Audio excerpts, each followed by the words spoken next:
Hello, I'm Dr. Chris Swalton. Now in this video, I'm going to explain to you how I proved to myself that we have guides or angels or guidance from the invisible realms that help us in our life. I proved that to myself over 20 years ago from an experience that I had in a sensory deprivation chamber. So I was buried in the earth in a chamber that was pitch black, that I couldn't see even that in front of my eyes, and it was every sense that I had was gone, taken away, and I was having my brain waves measured, my heart rate measured, and my skin conductance stress measured by a facilitator outside of this chamber. So if you like wild and wacky stories that are a little bit spiritual and mystical, you're probably going to find this story absolutely fascinating. If you like the video, click the like button, leave a little comment and consider subscribing. Thank you. So in 2002, I'm at a place in America called the Monroe Institute, which is an institute focused on the research of consciousness. And they have a specific sound technology that they use and guide you over a week-long program through various different exercises to explore consciousness. And each one of their week-long programs has a specific theme and goal to it. So this program I was on was called Guidelines. And the idea of this program is to prove to yourself that you do have guidance from the invisible realms, from the other side, as it were. You do have guides and angels, whatever words suit you, that help you and guide you in this life if you're able to tune into them and get the information through. So that was the sole purpose of this program. Now, part of this program is where you have a session in a sensory deprivation chamber. So this is actually built into the earth. So you're going into the earth, and it's like a sort of cylindrical building where there's an external part to that, where there's a facilitator that can measure what's going on with you. So you go into this chamber, the door is sealed. Before that, you've got your brain being measured. So you've got electrodes on your scalp, you've got your heart rate being measured, and your skin conductance. So measuring the sort of sweat glands on your skin, which is a measure of a stress response.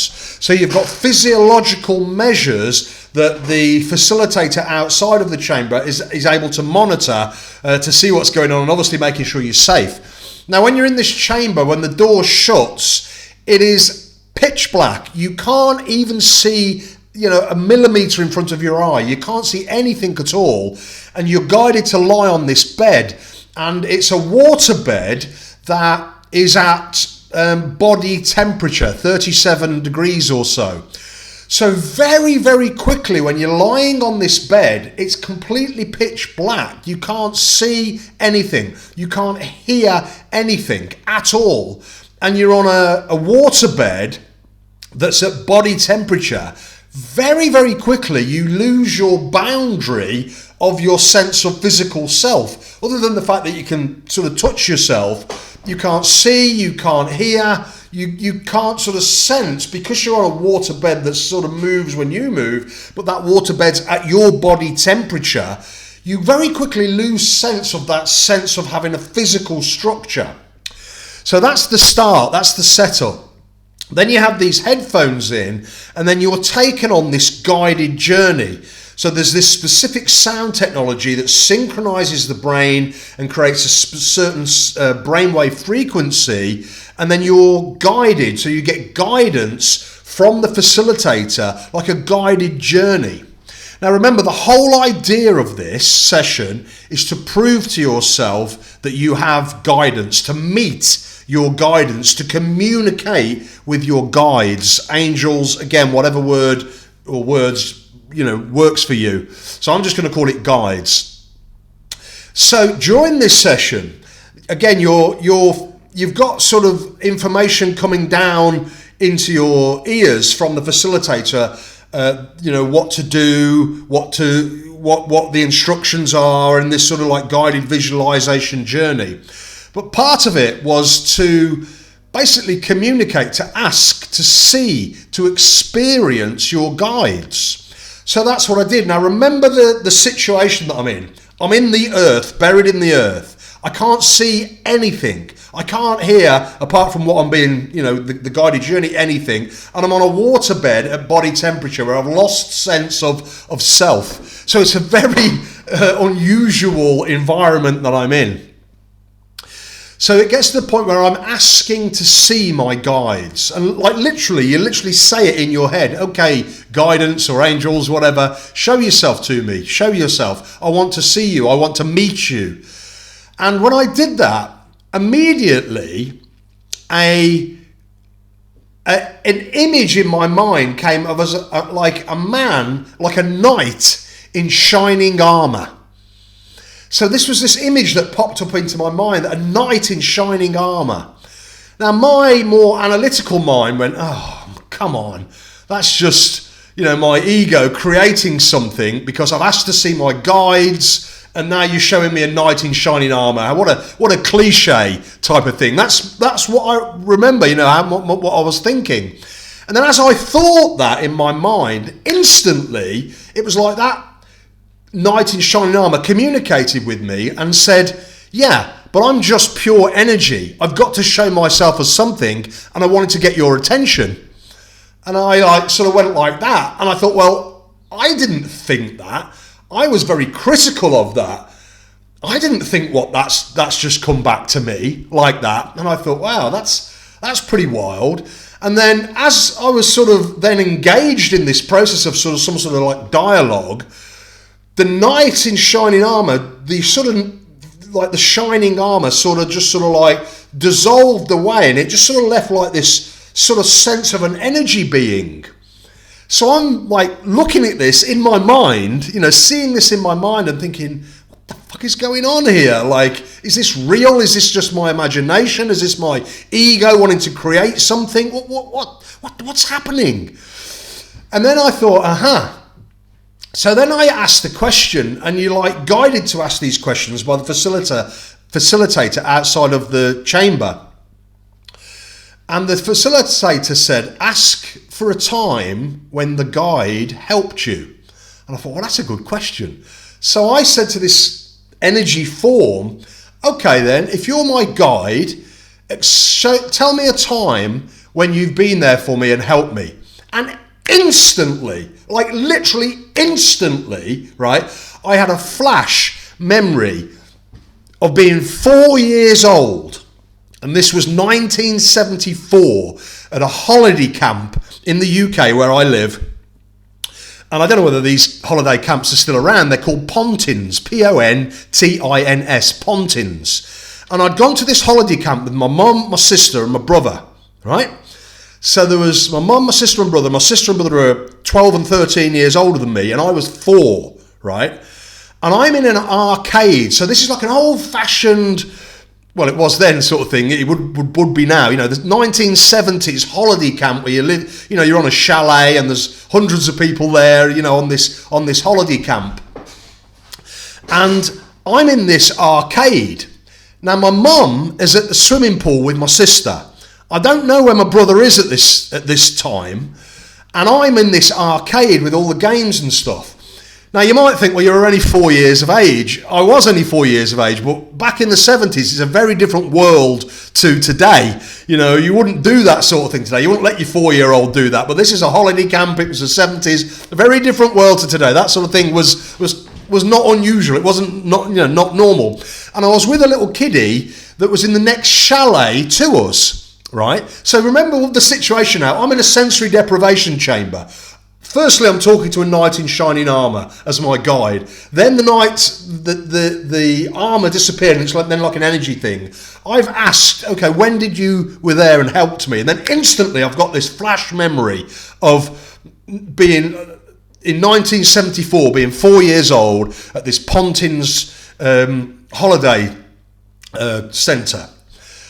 And so the memory, though, was very, very vivid, right? Because in this moment, in this arcade, and it was like a small arcade, I ran out of money, and there was money for like slot machines and video machines and things like that. I mean, very early video machines. This is 1974. I don't even know whether it is video machines actually, but it's like slot machines and, you know, toy machines that kids play with and stuff like that. And I remember saying to this little kiddie, oh, I've run out of money. I haven't got any more money. And there was this guy in there that came up to me and said, if you come to the toilet with me, I'll give you some money, like that. Now, you know, he was probably a paedophile, right? I was a 4-year-old boy. But at that moment, I remember hearing, run. In my mind, run, right? And I ran out of the arcade and I ran to the pool, and as I got to the pool, my sister was in a swimming race, and my mum was running up and down or walking up and down the pool as my sister was swimming, going, go on, Julie, go on, like pushing my sister on. And then when the race finished, I said to my mum, I told her exactly what happened. And my mum went, excuse my French, fucking berserk. And she quickly like called the attendants and the people that were working there and explained the situation. And the whole camp was just like full on. They called the police. Everything, you know, obviously this is a serious thing, like imagine kids on a holiday camp and there's like a pedo there and stuff like that. So they you know, looked for this guy for ages and they couldn't find him, and they shut the arcade down, and this went on. Now this is a memory that I'm having, a vivid memory of when I'm 4 years old, something I can't remember ever thinking about before, after that time as being a young kid, and that happened. So this experience in the sensory deprivation chamber got my attention. Like, it really got my attention. I asked, tell me a time when you were there and guided me and helped me and protected me. Words to that effect. And instantly, I had this whole memory, this whole scene, this whole visual, exactly what it looked like, exactly where my mum was, and the details that I've just shared with you and what happened afterwards. And I'm like, whoa. Like, that got my attention as a person in a sensory deprivation chamber. I was 32 doing this at the time. This was 2002. It got my attention. So that sort of was proof to me that I am in an altered state of consciousness in a sensory deprivation chamber, communicating with a guide that's just given me a really powerful experience of when they were there for me. And this dialogue then went on. Then I sort of settled down, like my body calmed down, because I then realized, no, this isn't just my imagination. This isn't my ego making things up here. This is real communication with a guide, with guidance. And the communication went on, and we went into different areas, which, to be honest, I can't quite remember now. But the key point of this video was the story that I've just told you. And this was a program called Guidelines. And so the whole point of this program, it was a week-long program, and this was just one session in the sensory deprivation chamber, where we're proving to ourselves, making that connection with our guides, our guidance, our angels, the masters, whatever words you want to use, it doesn't matter. But I can absolutely guarantee, I know from that moment on, we really do have guides. And the way to communicate with them really is just to get quiet and to ask. Simply ask for help, ask for guidance, ask for what you need to do, but you need to get quiet, because you know what our minds are like. They're busy, particularly with the busy world that we live in, with all the things we have to do and the overwhelm of information with social media and whatnot. Often our brains are just so on the go. We need to just quieten down and let things settle down and ask for help and ask for evidence and to show us that you've helped me, and that in a way that I know it's absolutely real and true. So this is what I would suggest to you, because otherwise it's just a good story. But if you can prove that to yourself in any area of your life where you want some help, you want some guidance, you'd like to know which direction to take, just get quiet in any way that you can. Get quiet with some relaxed breathing, quieten your eyes, or even a walk in the woods or a park or something like that, that just takes you away from the normal distractions, and ask for help and say it in a way that, look, I don't know whether I'm making this up. I don't know whether this is all my imagination, but if I do have guides, and if there are guides helping me, or angels, whatever word works for you, Can you please help me with this? This is what I want to know. What's the best thing I can do? And literally just talk to the guides like you would be asking, a friend or a colleague or some wise person. Just like normally. You don't need to do anything special. Ask the question, and then you can say, and just bring this to me in a way that convinces me that I absolutely know that it's come from you, come from something outside of me and the physical world, and it's not my imagination. And then just see what happens. Just see what happens and prove it to yourself. Obviously, my situation was very, very different, being in a sensory deprivation chamber. But I knew from that moment, absolutely knew from that moment, that guidance from the other side, from the invisible realms, every single one of us does have guides. We have soul families, soul groups that we're a part of, that are, their job is to help us. It's part of their evolution, part of their growth to help us. But we have to ask. They can't intervene without us asking, So think about that and just try it out for yourself. Prove it to yourself. Ask them in a way that makes total sense to you, that you would know that it's come from outside of you, from outside of the physical realm, and prove it to yourself.